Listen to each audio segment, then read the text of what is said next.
핸드폰 다 가지고 계시죠? 핸드폰 참 좋아하잖아요. 저도 핸드폰을 너무너무 좋아합니다. 늘 그래서 핸드폰, 네, 석환이도 너무너무 좋아합니다. 네, 너무너무 좋아하는데 핸드폰 기능이 다양하잖아요. 핸드폰을 쓰면 쓸수록 시간은 잘 가잖아요. 가까이 할수록. 핸드폰 사진 찍는 기능도 있고 뉴스 검색도 드라마나 영화나 여러 가지 게임이나 네, 우리 석환이 좋아하는 게임이나 네, 이런 많이 있잖아요. 이런 것들을 우리 핸드폰에서 할 수 있어서 핸드폰을 다들 좋아합니다. 핸드폰이 이런 좋은 기능들이 있는데 이 좋은 기능들을 가지고 우리가 뉴스를 검색하다가 아 이건 너무 좋다 그래서 공유를 하게 하잖아요. 공유를 누르면은 그 버튼을 누르면서 아는 지인이나 아니면 같은 소속되어 있는 그런 밴드나 카톡에 그렇게 공유를 합니다. 저도 공유를 좀 많이 하면서 이제 좀 최근 들어서 이제 공유에 대해서 좀 생각하게 되었는데 공유를 자칫 잘못했다가는 큰일 난다는 것도 요즘 또 많이 깨닫게 되었습니다. 물론 제가 공유해서 문제 생긴 건 없고요. 그런데 공유 요즘 이제 선거철이라서 이제 많이 그런 여러 정보들을 공유하고 서로 공유하고 주고받는 것을 볼 수 있는데 오늘 본문에서는 영적으로도 우리가 공유해야 될 것이 있다고 말씀해 주십니다. 무엇을 공유해야 되느냐? 바로 부활입니다.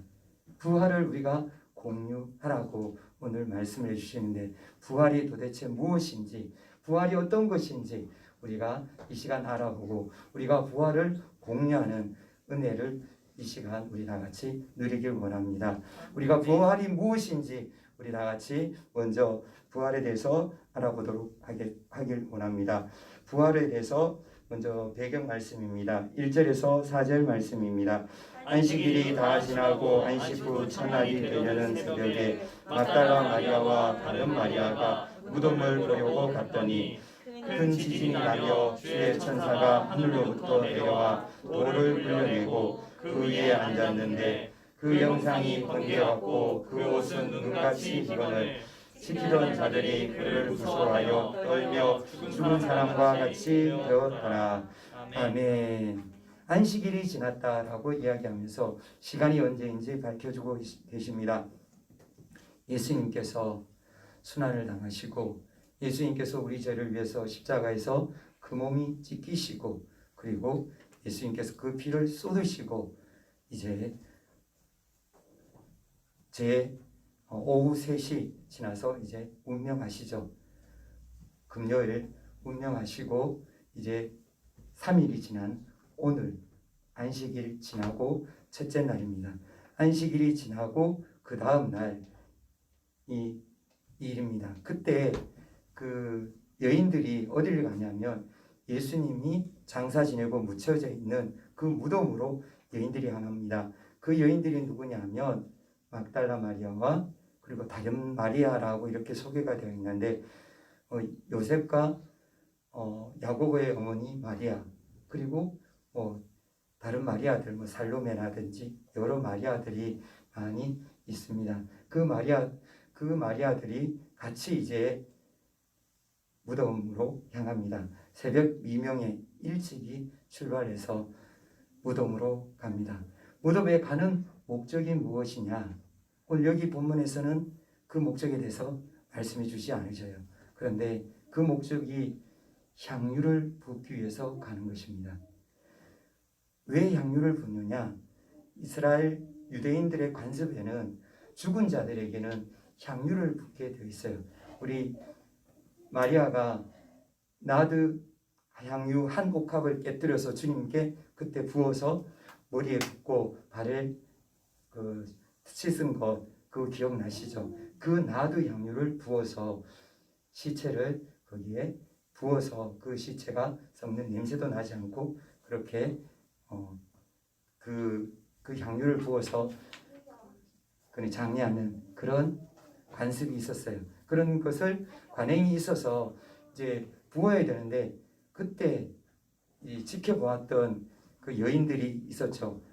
방금 전에 말씀드렸던 막달라 마리아와 야고보와 요셉의 어머니 마리아가 지켜보니까 아리마대 부자 요셉이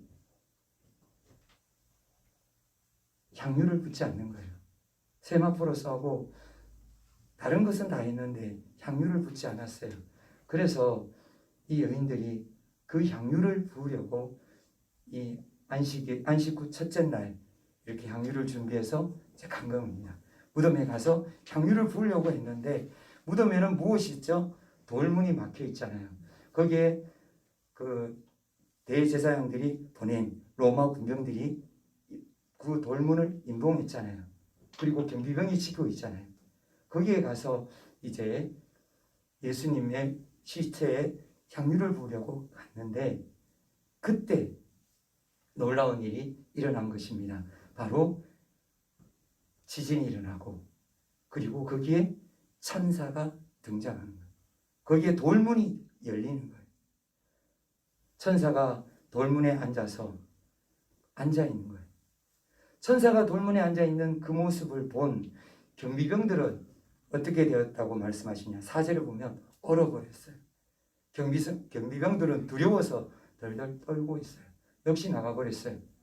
왜냐하면 너무너무 신비한 존재잖아요. 천사. 한 번도 본 적이 없는 그 천사가 갑자기 앞에 나와서 거기에 돌문을 열고 그리고 거기에서 그 문 위에 앉아 있는데 옷이 빛이 나는 거예요. 그러니까 이 경비병들이 얼어 있는 거죠.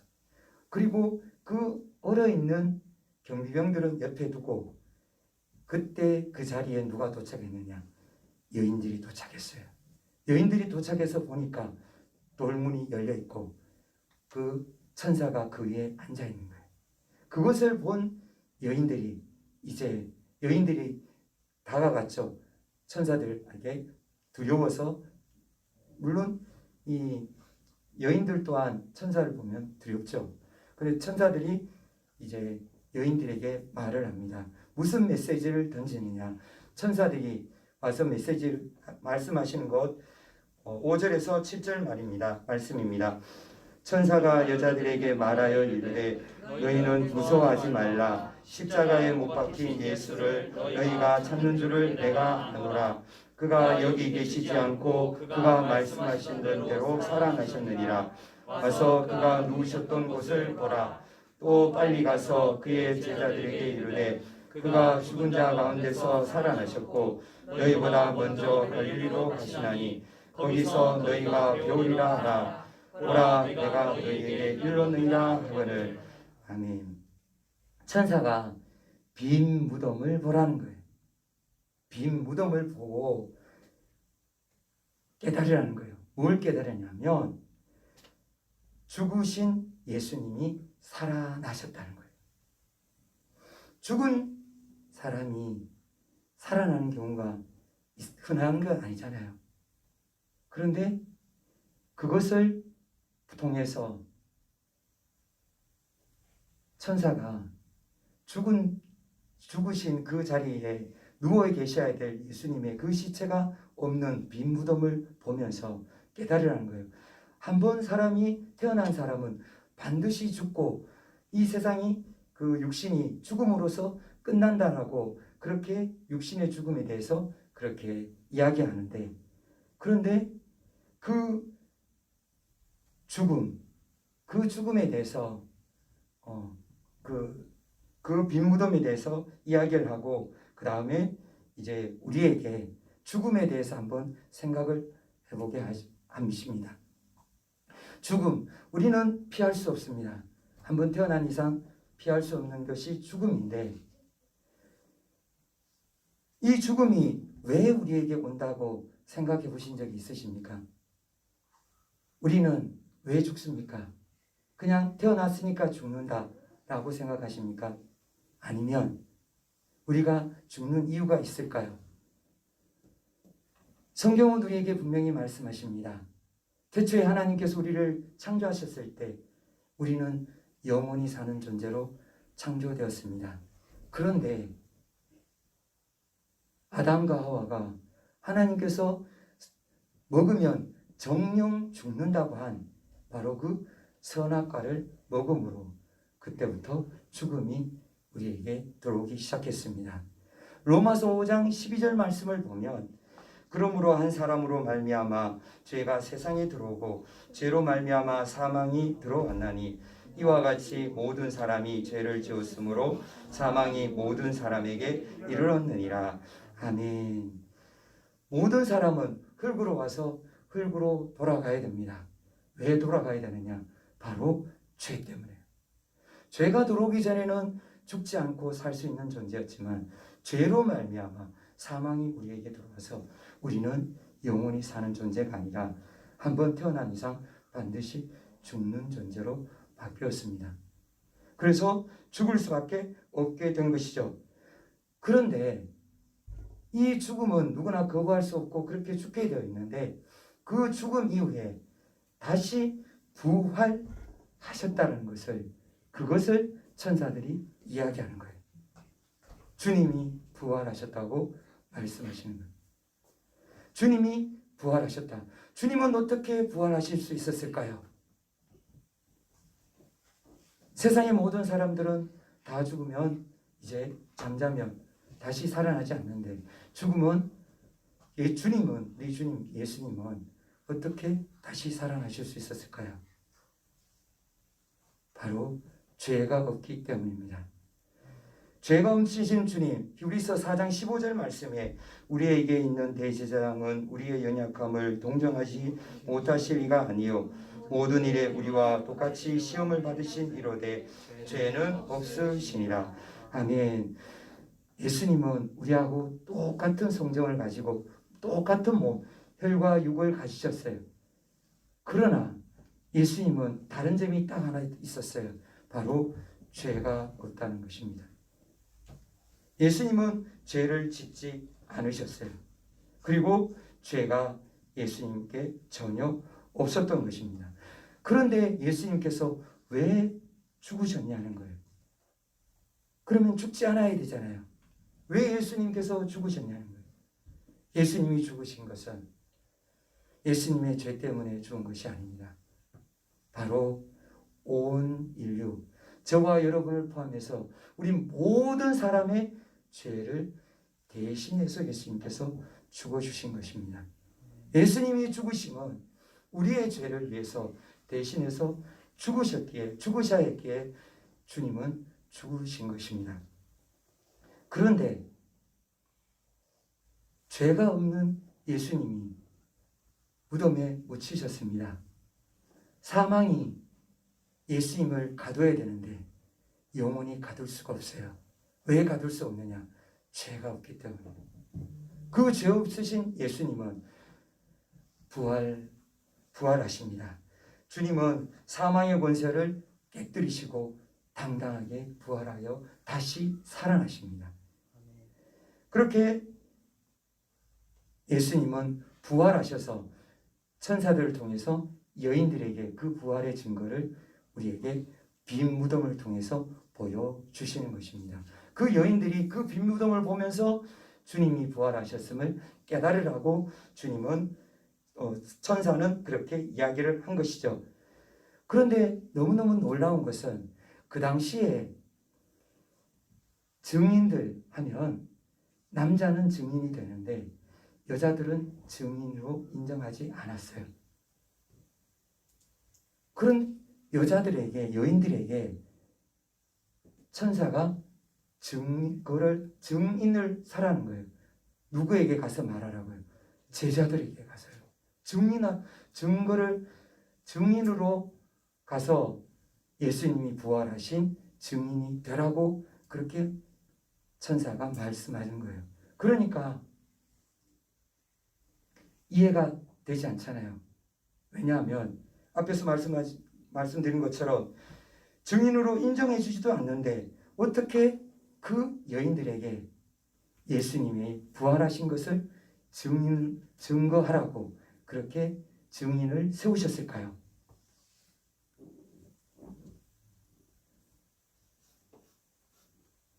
여인들이 증인이 된 이유는 다른 데 있었습니다. 여인들이 증인이 된 이유는 무엇이냐? 여인들이 주님을 사랑했기 때문입니다. 주님을 사랑하고 주님에 대한 열정이 있었기 때문에 하나님은 여인들을 통해서 예수님의 부활을 증거하셨습니다. 여인들을 증인으로 세우신 것입니다. 그 여인들은 갈릴리로부터 예수님을 따라왔습니다. 6월절 명절을 예수님과 함께 지내려고 그렇게 예루살렘에 왔었죠. 그런데 그 막달라 마리아가 누구였느냐? 막달라 마리아는 많이 아팠던 사람이에요. 어떻게 많이 아팠느냐? 귀신 들렸었어요. 귀신이 한 마리가 아니라 무려 7귀신이 들어갔습니다. 7귀신. 그렇게 흉악한 귀신들에 들려서 이 막달라 마리아는 자주 미친 척했고, 그리고 미칠 수밖에 없었죠. 귀신이 계속 장난쳤으니까요. 미쳤었고, 간질병으로 쓰러졌었고, 그리고 온전한 생활을 하지 못하도록 귀신이 계속 괴롭혔던 거예요. 그렇게 고통 중에 있었는데 그 막달라 마리아를 고쳐주신 분이 누구냐? 바로 예수님이십니다. 예수님께서 막달라 마리아를 고쳐주셨습니다. 귀신을 내어 쫓아주셨습니다. 그래서 그때부터 막달라 마리아는 예수님을 따라다니기 시작한 거예요. 그리고 다른 여인들도 마찬가지로 예수님의 그 은혜를 받았던 거예요. 그래서 여인들은 예수님을 따라다니며 예수님과 함께 했던 것입니다. 그 여인들이 이제 예루살렘에서 올라와서 예수님이 순환을 당하시고 십자가에서 못 박히시고 그리고 무덤에 장사되는 것, 그 과정을 여인들은 다 지켜보았습니다. 제자들 다 도망을 가고 예수님을 버리고 예수님을 팔고 예수님을 부인했는데 그 여인들은 끝까지 그 자리를 지켰습니다. 끝까지 주님의 은혜에 감사하며 끝까지 주님과 함께 하기를 원하며 어떤 힘든 경우가 생기더라도 그것을 감수하면서 주님과 함께 하기로 결심한 그 여인들이 부활절 첫 새벽에 무덤에도 예수님의 그 시체에 향유를 부으려고 갔었기에, 그렇게 했기에 하나님께서는 그 여인들을 부활의 첫 증인으로 세우신 것입니다. 그래서 여인들이 부활의 증인이 되어서 예수님의 부활을 증거하게 되었습니다. 성경의 말씀에 많이 사함을 받은 자가 더 많이 사랑을 받는다라고 말씀하십니다. 은혜를 많이 받은 자, 그 은혜를 많이 받을수록 더 많이 사랑을 받게 되는 것입니다. 잠언 8장 17절 말씀 보면 나를 사랑하는 자들이 나의 사랑을 입으며 나를 간절히 찾는 자가 나를 만날 것이니라. 아멘. 여인들은 예수님을 간절히 만나길 원했고 여인들은 예수님을 사랑했기에 여인들은 부활의 첫 새벽에 천사들을 만났고 그리고 또한 누구를 만나느냐? 예수님을 만나게 됩니다.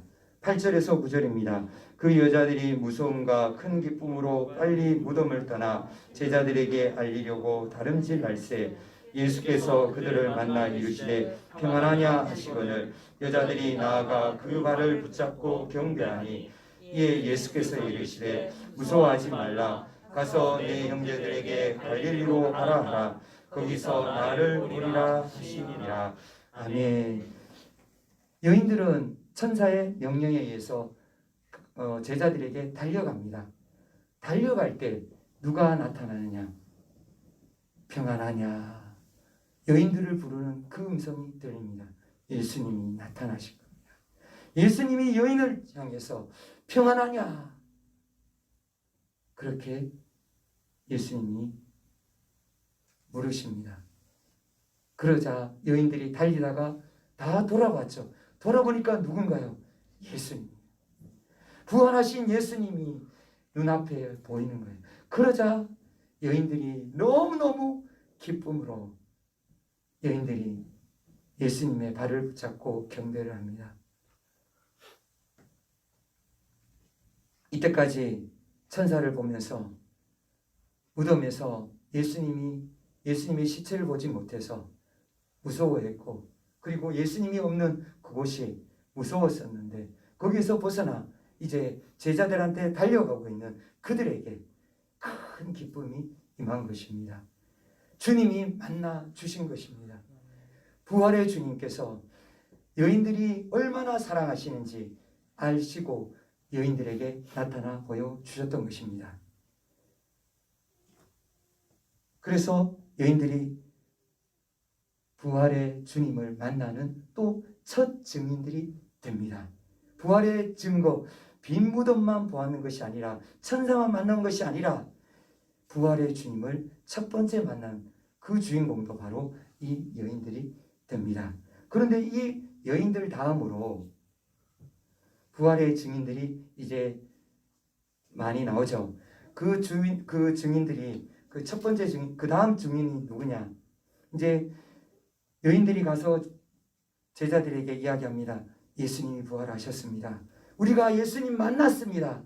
빈 무덤입니다. 천사도 만났습니다. 라고 이야기했을 때 제자들이 믿었을까요? 안 믿었을까요? 오늘 말씀을 보면 오늘 말씀에는 안 나오는군요. 믿지 않았습니다. 여인들이 전해준 그 말, 앞에서도 말씀드렸듯이 그 유대인들은 여인들의 그 증거를 인정하지 않기 때문에 믿지 않았습니다. 그런데 믿은 사람이 있어요. 확인해보고 싶은 사람이 있어요. 누구냐? 바로 두 사람이에요. 누굴까요? 베드로와 요한이었어요. 베드로와 요한은 그때부터 뛰기 시작합니다.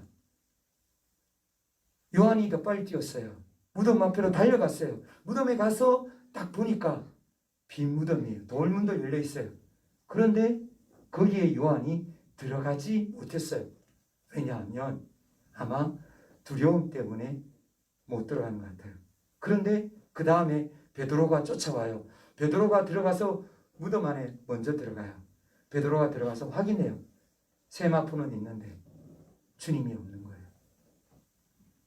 그래서 베드로도 거기서 주님을 못 만났죠. 그런데 그 다음에 예수님이 누구를 찾아오시냐? 바로 베드로를 찾아오십니다. 그래서 베드로를 만나게 됩니다. 누가복음 24장에 보면 베드로를 찾아오신 예수님을 베드로가 만났다는 것을 그렇게 기록이 되어 있습니다. 그리고 그 다음에 또 누가 예수님을 만나느냐? 이제 예루살렘에서 엠마오로 도망가는 그 제자 두 명이 예수님을 만납니다. 엠마오로 도망가면서 이제 그들이 이야기를 나누고 있는데 그때 갑자기 한 사람이 같이 동행을 합니다. 동행을 하면서 이야기를 합니다. 같이 이야기를 하면서 성경 이야기하다 하고 여러 이야기를 하면서 엠마오에 도착을 했는데 도착해서 또 그들은 자기와 동행하는 분이 누구인지 알아채지 못합니다. 그때 예수님께서 그들의 눈을 밝혀주니까 예수님인 줄 알고 깨닫는 것입니다.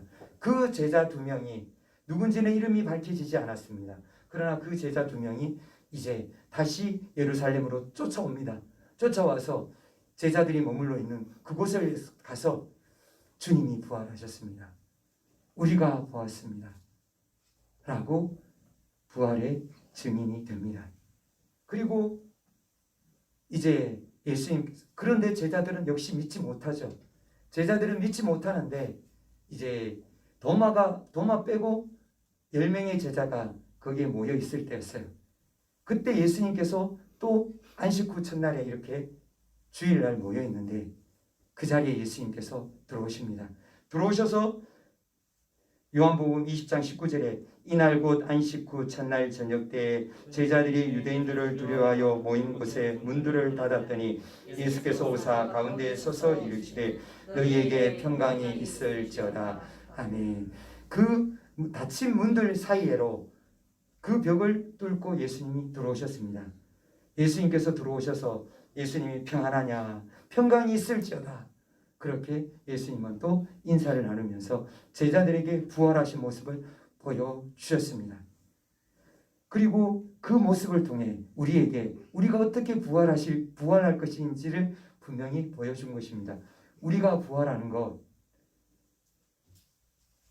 이 물질의 구애를 받지 않는 것입니다. 물질의 제한을 받지 않는 그 몸으로 우리가 부활하게 됩니다. 우리의 몸은 다시 살아나지만 그때는 이 벽을 뚫을 수 있는 그런 몸으로 우리는 부활하게 되는 것입니다. 예수님이 부활하신 그 모습 그대로 우리는 부활할 줄 믿습니다. 그래서 이제 제자들은 봤어요. 그런데 누가 못 봤다고 그러냐면 도마가 못 봤어요. 도마가 무슨 말을 하느냐? 저는 못 믿습니다. 나는 못 믿습니다. 다 믿어도 나는 못 믿습니다. 나는 예수님의 손에 내 손가락을 넣어보지 않고 예수님의 옆구리에 그 창자국에 내 손을 넣어보기 전에는 믿을 수 없습니다. 라고 소리쳤어요. 그런데 그 다음에 11명의 제자가 있을 때 예수님이 또 닫힌 문 사이로 또 들어오십니다. 들어오셔서 보여주세요. 그리고 도마에게 이렇게 말씀하시죠. 도마에게 이르시되 내 손가락을 이리 내밀어 내 손을 보고 내 손을 내밀어 내 옆구리에 넣어보라. 그리하여 믿음 없는 자가 되지 말고 믿는 자가 되라. 아멘. 도마는 그제야 예수님의 손에 그 손가락을 넣어보고 예수님의 창자국에 손을 넣어보고서야 나의 주님이시고 나의 하나님이십니다 라고 고백을 하며 예수님을 믿게 됩니다. 그렇게 제자들이 이제 다 부활하신 예수님을 만났습니다. 그리고 또 많은 제자들이 만납니다. 고린도전서 15장 5절에서 8절 보면 게바에게 보이시고, 여기는 베드로예요. 그 후에 12제자에게와 그 후에 500여 형제에게 일시에 보이셨나니 그 중에 지금까지 대다수는 살아있고 어떤 사람은 잠들었으며 그 후에 야고보에게 보이셨으며 그 후에 모든 사도에게와 맨 나중에 만삭되지 못하여 난 자 같은 내게도 보이셨느니라. 아멘. 주님은 부활하심을 그 많은 사람들에게 다 보여주셨습니다. 500명의 형제들에게 일시에 보여주셨어요. 한 사람에게만 보여준 것이 아니라 수많은 사람들에게 모여있는 그 장소에 일시에 한꺼번에 다 보여주심으로 예수님의 부활이 진실인 것을 분명하게 우리에게 보여주셨습니다. 이스라엘의 그 기록에, 유대인의 그 기록에도, 역사책에도 기록이 되어 있습니다. 요세푸스가 쓴 유대인 상고사에 보면 부활에 대해서 분명히 기록이 되어 있습니다. 그리고 부활을 알 수 있는 그 로마의 타키투스가 쓴 연대기의 그 역사책에도 역시 예수님이 빌라도 총독에게 고난을 받고 예수님이 거기에서 십자가에서 극형으로 처형받았다는 그 기록이 분명히 나와 있습니다. 그리고 예수님을 따르는 그 그리스도인들이 네로 황제의 박해를 받아서 수많은 사람들이 극형으로 처형됐다는 것이 거기에 기록이 다 되어 있습니다. 주님은 부활하셨습니다. 주님은 분명히 부활하셔서 우리에게 보여주셨습니다. 그 증거들을 다 남겨주셨습니다. 그런데 주님이 부활하신 그 증거를 본 경비병들이 달려간 사람들이 있었죠. 그 11절부터 15절 말씀 보면 경비병들이 대제사장들에게로 달려갑니다. 달려가서 대제사장들에게 그때 있었던 일, 천사가 나타나서 돌문을 열었고 천사가 여인들에게 이야기했고 주님이 부활하신 그 빈 무덤, 그것을 경비병들이 대제사장들에게 그대로 보고를 합니다. 그때 대제사장들은 어떻게 해야 되느냐? 유대의 종교 지도자로서 하나님을 믿는 사람들로서 그들은 회개하고 통해 자복을 해야 되는데 그들은 회개하지 않습니다. 그들은 어떻게 하느냐? 가룟 유다처럼 행합니다. 가룟 유다에게 주님이 어떻게 하세요? 너가 나를 판다라고, 나를 파는 자가 이 중에 있다라고, 너가 나를 판다라고, 나와 함께 그릇에 손을 넣는 그가 판다고, 바로 내가 판다라고 그렇게 예수님이 가르쳐 주셨는데, 가룟유다는 그때마다 어떻게 합니까? 나는 아니죠, 나는 아니죠 하면서 속였던 것이죠. 부인했던 것이죠. 바로 대제사장들이 그렇게 또 예수님이 보여주셨는데도, 부활하신 것을 보여주셨는데도 그것을 숨기기로 그렇게 모의를 꾸밉니다. 모의를 하며 음모를 꾸밉니다. 대제사장들과 백성의 장로들이 모여서 이제 그들은 예수님의 시체가 제자들이 훔쳐갔다라고 그렇게 거짓 소문을 퍼뜨리기 시작합니다. 요즘도 가짜 뉴스가 많이 있잖아요. 그때도 가짜 뉴스가 있었던 것입니다. 바로 대제사장들이 퍼뜨려서 유대인들이 예수님을 믿지 못하도록 그렇게 막은 것입니다. 주님의 부활의 그 소식을 대제사장들과 그 당시 유대 종교 지도자들이 막아버린 거예요. 그래서 유대인들은 결국 어떻게 됩니까? 예수님의 부활 소식을 듣지 못하고 그 가짜 소식만을 믿게 된 것입니다. 그래서 예수님을 믿지 못하고 결국 AD 70년에 철저하게 파괴되고 전 세계로 흩어지고 그렇게 고통을 겪게 되는 것입니다. 우리는 손을 들어서 하늘을 가릴 수 없습니다. 우리 눈에 손을 들어서 우리 눈만 가릴 뿐이지 하늘의 빛을 가릴 수는 없는 것입니다. 그런데 대제사장들은 그렇게 가릴 수 있다라고 생각한 것입니다.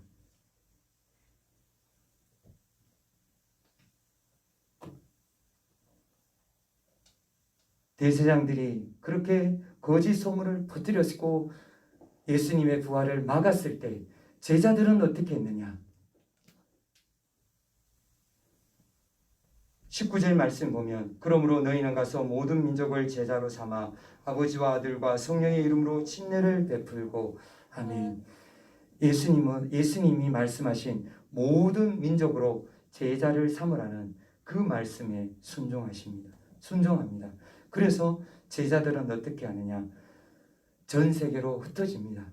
전 세계로 흩어져서 그때부터 복음을 전파합니다. 예수님의 부활을 증거합니다. 베드로는 어디를 가느냐? 로마로 갔습니다. 베드로는 로마에 가서 베드로가 순교한 그것이 바로 어디냐? 지금 로마고 베드로가 순교해서 묻힌 무덤이 있는 곳이 바로 성 베드로 성당이 있는 그 자리입니다. 베드로는 로마에서 십자가에 거꾸로 매달려서 순교했습니다.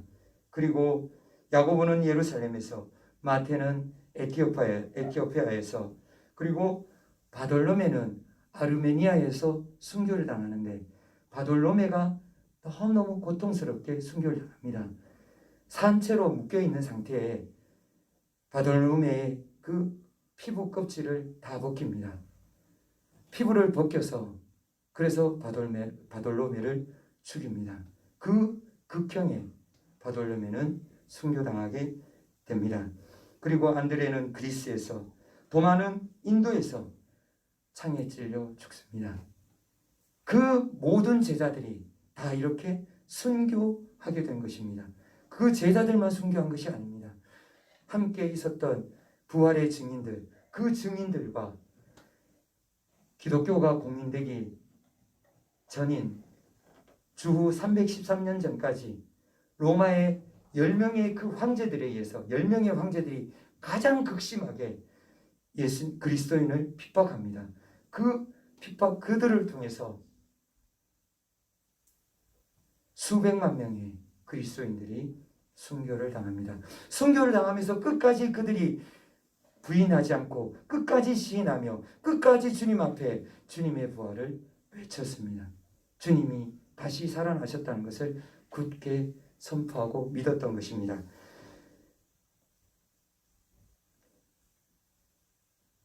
주님은 제자들의 그 증거를 통해서 주님이 부활하셨음을 분명히 우리에게 보여주셨습니다. 대제사장들과 그들 백성의 장로들이 거짓 정보로 유대인들에게 예수님의 부활을 막고자 했지만 그것을 막을 수가 없었던 것이죠. 부활의 복음은, 예수님의 부활은 전 세계로 퍼져나가서 바로 지금 이 자리에 우리에게까지 증거가 된 것입니다. 그래서 우리가 예수님을 믿고 예수님을 나의 주님, 나의 하나님으로 영접하게 된 것입니다. 주님은 부활하셨습니다. 부활하신 주님을 우리는 어떻게 해야 되느냐? 주님께서는 마태복음 18절에서 20절 말씀에 이렇게 분명히 말씀해 주십니다. 예수께서 나와 말씀하여 이르시되 하늘과 땅의 모든 권세를 내게 주셨으니 그러므로 너희는 가서 모든 민족으로 제자를 삼아 아버지와 아들과 성령의 이름으로 침례를 베풀고 내가 너희에게 분부한 모든 것을 가르쳐 지키게 하라. 볼지어다 내가 세상 끝날까지 너희와 항상 함께 있으리라 하시니라. 아멘. 부활을 공유하라고 주님 말씀하십니다. 부활을 공유하라는 거예요. 주님이 부활하신 것이 사실이고 주님이 부활하신 것이 분명하다면 모든 민족으로 제자를 삼아서 주님의 부활을 공유할 것을 주님께서는 말씀해 주고 계십니다. 가서 가르치고 가서 그 제자를 삼아서 예수님의 그 복음, 예수님이 말씀하신 명령하신 것들을 가르쳐 지키게 하라고 주님께서는 말씀해 주셨습니다. 주님께서는 언제까지 함께 하시냐고 말씀하셨냐면 세상 끝날까지 우리와 함께 하신다고 말씀해 주셨습니다. 세상 끝날을 주님은 언급하셨습니다. 이 세상 영원하지 않습니다. 이 세상 주님이 다시 오시면 언제든지 불타고 없어질 세상입니다. 새하늘과 새 땅이 열리게 된다고 주님은 분명히 말씀해 주셨습니다. 요한계시록 21장의 1절 말씀에 분명히 내가 새하늘과 새 땅을 보니 처음 하늘과 처음 땅이 없어졌고 바다도 다시 있지 않더라. 아멘. 주님은 우리에게 분명히 말씀해 주셨습니다. 새하늘과 새 땅이 온다라고요. 이 땅 영원하지 않습니다. 이 땅 곧 불타고 없어집니다. 주님이 다시 오시면 이 땅은 멸망하고 주님의 땅, 영원한 땅, 천국이 우리에게 임하는 것입니다. 그 천국이 우리를 기다리고 있는 것입니다. 주님은 이 세상, 영원하지 않는 이 세상을 바라보며 사는 것이 아니라 부활을 공유함으로 영원한 세상, 주님이 다시 오실 그때를, 그 세상을 기다리며 복음의 증인으로, 부활의 증인으로 우리가 세워지기를 원하고 계십니다. 우리 모두가 이 기쁜 소식, 부활의 소식, 우리가 죽음으로 끝나는 것이 아니라 이 죽음 이후에 천국과 지옥이 있고 그 천국과 지옥 속에서 우리는 불지옥으로 들어가는 것이 아니라 영원한 행복을 누리는 천국으로 들어가는 이 기쁜 소식을 우리가 증거하기를 주님께서는 원하시고 계신 것입니다. 우리가 믿지 않는 사람들, 아직도 예수 그리스도를 알지 못하는 사람들에게 여인들이 증거했던 빈 무덤, 제자들이 증거했던 빈 무덤, 예수님의 부활을 우리가 증거하고 또한 예수님의 제자들이 어떻게 죽으면서까지 부활을 증거했는지 우리는 생생하게 그 증거들을 보면서 우리 역시 부활의 증인이 되어서 부활을 공유하는 우리 모두가 다 되기를 축복드립니다. 그러면 우리는 영원한 천국에서 주님과 함께 다시 오실 주님과 함께 새하늘과 새 땅에서 영원히 행복하게 주님과 함께 살게 될 줄 믿습니다. 이 시간 우리 다 같이 기도하시겠습니다. 우리 안에 부활의 믿음이 있는지 우리가 돌아보길 원합니다. 예수님이 부활하신 그 부활이 정말 부활이고 실제인 그것을 믿고 있는지, 아니면 아직도 부활이 요원한 것이고 부활이 아직도 그 대제사장들이 이야기했던 것처럼 그렇게 가짜고 거짓이라고 그렇게 생각하고 있는지 우리 돌아보길 원합니다. 부활은 진실입니다. 예수님은 부활하셨습니다. 수많은 증인들에게 분명히 보여주셨고, 그리고 수많은 증인들이 또 어떻게 죽으면서까지 그 부활을 그렇게 증거했는지 분명히 보여주셨습니다.